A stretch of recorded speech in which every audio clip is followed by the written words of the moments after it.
My name is Jane Goodall. My age is 80. My job is giving people hope.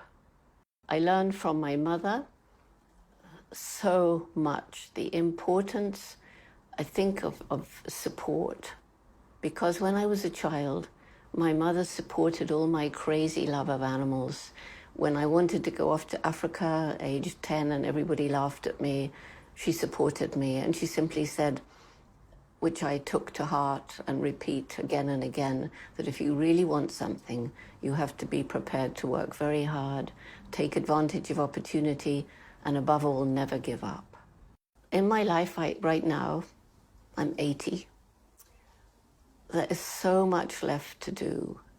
So I would like to go back and give myself a bit longer.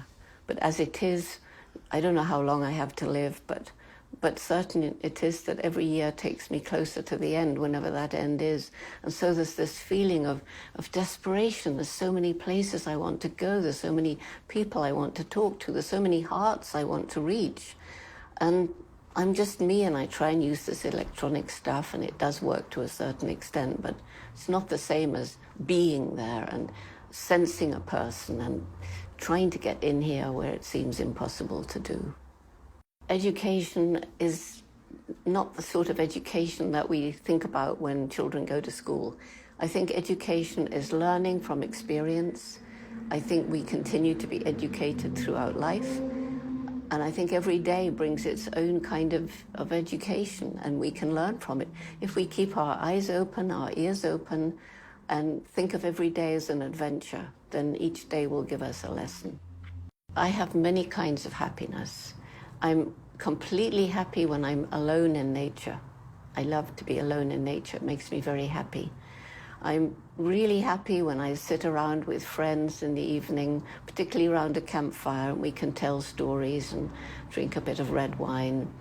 I'm totally happy when I'm walking with a dog, because dogs make me really, really happy, because you can just be yourself with a dog, and a dog is always himself or herself with me. And when I was a child, my great teacher was a dog who taught me that we're just part of the animal kingdom, and that we're not the only beings with personalities and minds capable of reasoning, and certainly not the only beings with emotions like happiness, sadness, fear, despair, nor are we the only beings capable of giving and receiving love. The biggest problem that we have as environmental activists is to fight the power of money.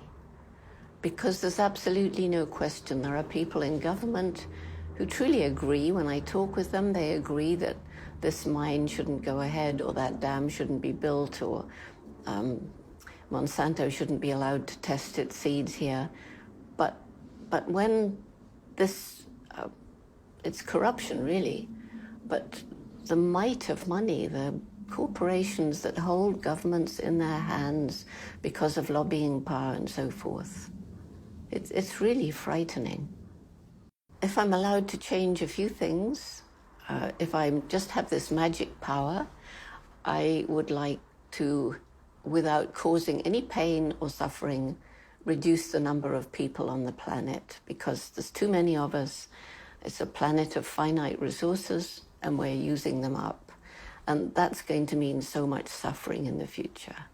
I would like to alleviate poverty, because when you're poor, never mind the individual suffering, you're destroying the environment, because you have to.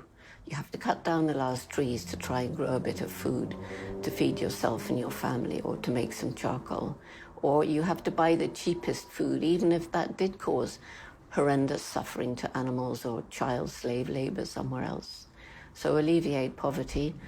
And maybe the hardest of all, but what I really, really, really would love to change, is the unsustainable lifestyle of everybody else. We're just greedy.